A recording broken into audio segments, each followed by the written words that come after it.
And I want to say this to the television audience. I made my mistakes. But in all of my years of public life, I have never profited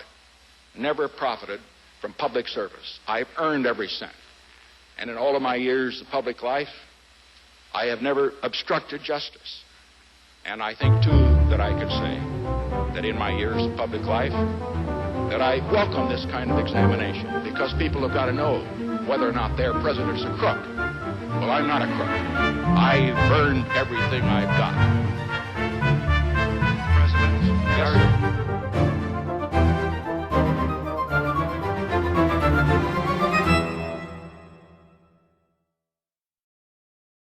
If there was one event of the last 60 years that created the most possible uproar between both political parties, it would be Watergate. The closest thing around that time was the Pentagon Papers, and even then, news coverage was limited. The Watergate scandal was one of the first nationally publicized examples of a president abusing their power, when President Richard Nixon broke into the Watergate facility and stole documents from the DNC.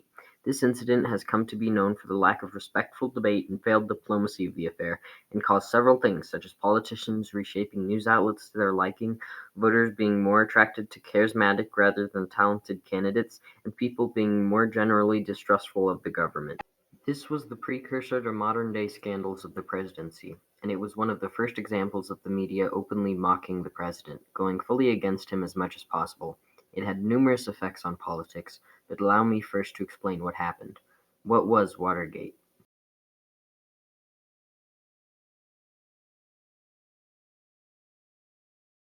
During 1971, Nixon was getting anxious about his re-election campaign. The Pentagon Papers had just been released, showing the government had been covering up the true involvement in the Vietnam War, which was causing some hesitation with Nixon's voters. Nixon feared he needed an ace up his sleeve to secure a spot as president. Instead of doubling down on his newly pioneered Southern strategy, Nixon decided to take a riskier approach. He decided he needed to break into the Watergate Hotel and steal documents from the Democratic National Committee. He had John Mitchell hire several burglars, and a year later, on June 17th of 1972, the break-in occurred, and the plan was almost foolproof, except for a piece of tape. As Frank Willis was making his way around the building, he noticed a piece of tape keeping a door from closing. He took this piece of tape off and threw it away, but on his next round, he saw a new piece of tape on the door frame. If not for his suspicions, Nixon may have not been caught. Luckily for him, he realized what was happening and called the police. The burglars were arrested, and at first, Nixon was able to utilize his knack for diplomacy and convince the public that he was not involved. He ended up winning the 1972 election.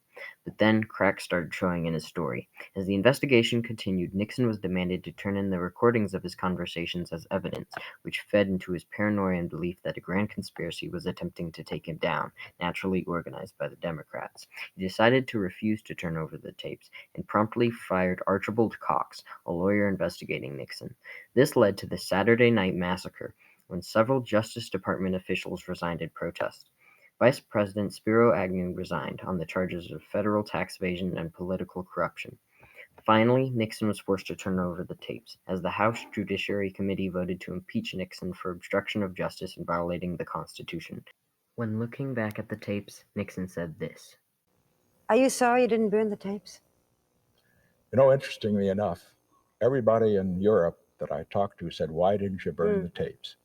And the answer is, I probably should have, but mainly, I shouldn't have even installed them, because Johnson's system was there. I had it taken out, and I shouldn't have ever put them in the But first if you had place. it to do all over again, you'd burn them.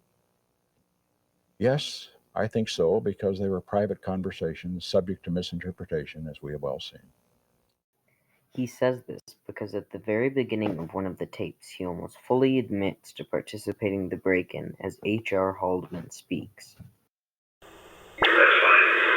Now, on the investigation, the Democratic break-in thing, we're back in the problem area, because the FBI is not under control, because Gray doesn't exactly know how to control it, and their investigation is now leading into some productive areas, because they've been able to trace the money, not through the money itself, but through the bank, sources, the banker itself, and it goes some directions we don't want it to go.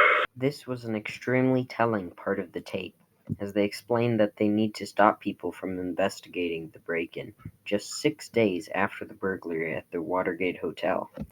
Haldeman also explains how the FBI was able to trace the money. Also, there have been some things like an informant came in off the street to the FBI in Miami with there's a photographer who has a friend who's a photographer who develops films for this guy Parker. And the films had pictures of Democratic National Committee letterhead documents and things. So there's things like that that are filtering in.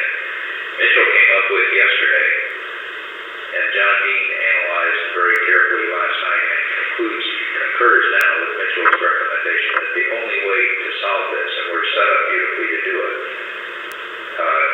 in that the only network that paid any attention to last night was NBC, who did a massive story on the Cuban. Haldeman goes on, briefing Nixon on what's happening in the investigation of the break-in, clearly wanting Nixon to help him halt the investigation and figure out ways to cover it up. But the way to handle this now is for us to have Walters call Pat Gray and just say, stay the hell out of this. This is business here. We don't want you going any further. That's not an unusual development. And that would take care of it. 18 and a half minutes of footage was deleted by Nixon, but it was still not enough. This tape, called the Smoking Gun Tape, was recorded on June 23, 1972, at 10:04, and was the nail in the coffin to prove Nixon's full guilt. Nixon was done. He finally resigned, and years later he would still be the only president to ever resign. The public setting of the discourse and debate of Watergate may have been one of the primary factors for his impeachment. If the media had not spent 20 hours a week, according to Nixon, discussing Watergate, then impeachment may not have been imminent.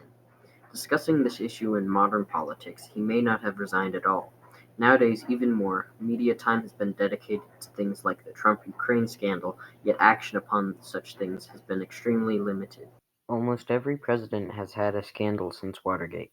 Carter, the Iranian hostages, Reagan, the Iran-Contra affair, Trump, his double impeachment, and so on. Watergate helped shape the foundation of charisma-based politics that has carried campaigns. Nixon's denial of the facts of the investigation is similar to the claims of fake news that politicians have used to move blame. While people used to say that Watergate was a once-in-a-lifetime event, and while it was, you can now get several Watergates a year with our current politicians. While I do believe in the quote from Carl Bernstein, the great thing about Watergate is that the system worked, past Watergates have gotten the same treatment without it mattering. And because of the failed diplomacy of the affair, repercussions have been limited. Corruption was built into the foundation of this investigation, with even Mark Felt, the whistleblower known as Deep Throat, helping purely out of wanting a promotion. Nixon was pardoned by his vice president afterward. People like Martha Mitchell, who tried to get the media's attention, were silenced.